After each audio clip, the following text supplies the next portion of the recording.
Le changement climatique et l'hypothèse du CO2 sont-ils seulement un prétexte pour une taxe exceptionnelle? L'air se compose d'un mélange de 21% d'oxygène, 78% d'azote et environ 1% d'argon qui est un gaz rare.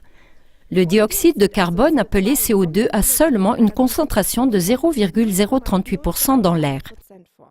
La nature elle-même produit 96% de ce CO2 par des éruptions volcaniques, des incendies de forêt, des processus de décomposition, etc. Les 4% restants sont provoqués par l'homme.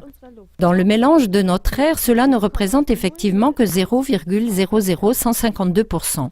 Selon le météorologue Wolfgang Thun, on a créé, avec ce qu'on appelle l'hypothèse du CO2, une idéologie sans alternative qui ne doit pas être remise en question.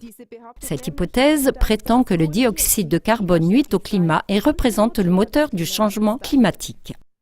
Il est légitime de la remettre en question, tout comme l'ont fait plus de 100 scientifiques dans le monde entier qui ont exprimé leurs doutes en décembre 2007 dans une lettre ouverte au secrétaire général des Nations Unies.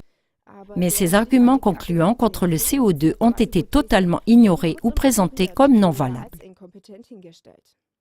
Si on considère que cette hypothèse du CO2 signifie, rien que pour l'Allemagne, des coûts d'environ 50 milliards d'euros par an pour les consommateurs au travers de taxes et de charges indirectes, on devine facilement que ce ne sont que des intérêts économiques qui se cachent derrière.